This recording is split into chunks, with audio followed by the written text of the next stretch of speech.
I moved to Alderwood Glen with my 3-year-old son, Micah, chasing peace after years of chaos. I had just survived my ex's spiral into addiction, an exhausting custody battle, and a year living in a 1-bedroom apartment over a gas station. This neighborhood, with its pastel homes, winding trails, and weekend farmers markets, felt like hope. Micah needed stability. I needed a break. We got neither. In our first week, I met Karen. She didn't knock or say hello, she just appeared as I was unbuckling Micah from his car seat. "You can't leave toys on the lawn," she snapped, pointing at a foam soccer ball lying near our porch. "It disrupts uniformity." I blinked, confused. "Excuse me? I'm Karen Whitmore, HOA Neighborhood Enforcement Board." She wore a navy windbreaker with HOA Enforcement ironed on in white letters and carried a badge that looked like a Halloween prop. But it was her smug confidence that caught me off guard. "I didn't think this community had an official HOA, I said. "We're reorganizing. Voluntary compliance, for the good of the neighborhood," she replied. "Right. Voluntary, with threats." I said nothing. Just grabbed the ball, picked up Micah, and went inside. That should have been the end. But with Karen, it never ends. She watched us constantly. At first, it was odd, taking pictures of parents double parking, recording kids playing, even using a radar gun by the speed bumps. One neighbor told me she measured grass height with a ruler. I ignored it until it started affecting Micah. 2 weeks in, I picked him up from daycare and found him coloring alone. His eyes were puffy. When I asked, a staff member vaguely said, "Just overstimulation. He's been flagged for signs of hyperactivity." Flagged? By whom? She avoided my gaze. The next morning, I found an envelope on my windshield. Inside was a noise violation notice, signed by K. Whitmore, HOA Safety Oversight. Stapled to it were photos of Micah crying and playing, taken without my permission. I stormed into the daycare director's office. Ms. Harris looked exhausted.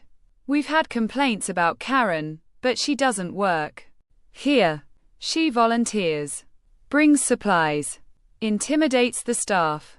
That same day, Micah's favorite blanket went missing. The blue one with rocket ships. "Karen took it," he said. "She said it was too dirty." That night, I posted a warning in the Alderwood Glen Facebook group. It was deleted within 10 minutes by the page admin, Karen. Then it escalated. One Thursday, I arrived to pick up Micah. He wasn't there. Panicking, I searched the daycare. A teen receptionist casually said, "He already got picked up." By who?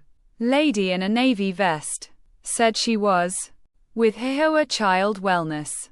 I dialed 911 mid-sprint to the parking lot, screaming Micah's name. A patrol car arrived in minutes. I showed the officer Karen's photos, her badge, her posts. "She's not with the HOA," he said. "You're the 4th parent to report her." Then another officer approached. "Is this your son?" She showed me a photo. My knees buckled. A woman matching Karen's description tried using a child to get a single parent discount at a grocery store. She left before police arrived. They found Micah 20 minutes later, huddled in an unlocked SUV just blocks from the daycare. Blanket clutched, juice bottle spilled. He was trembling. Alone. Karen was gone. Inside the SUV were files, dozens of them, on neighborhood children.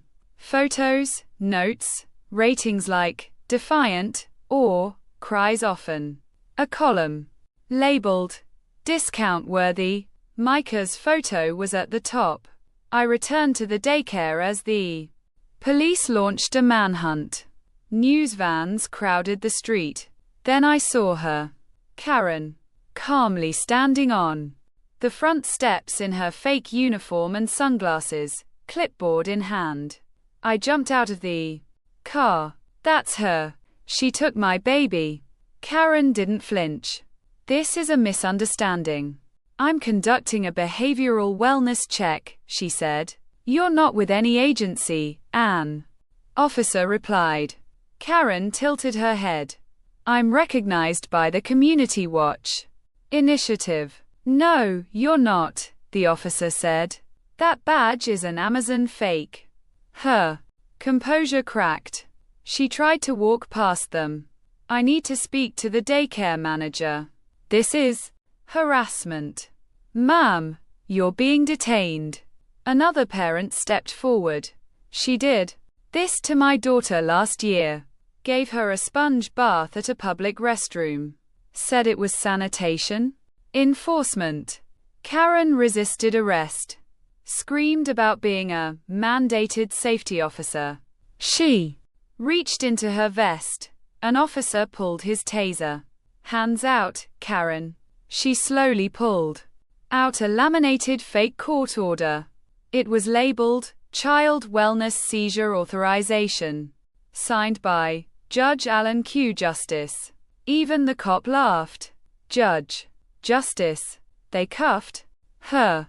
Inside the SUV were fraudulent invoices for therapy and crisis services, one for $1,150 with Micah's name on it. Karen had created a fake task force and billed the government. You weren't just a target, Officer Reynolds told me. You were part of a business model. I didn't sleep that night. But I wasn't afraid. I was angry. In court, every parent who once ignored her clipboard came to see justice served.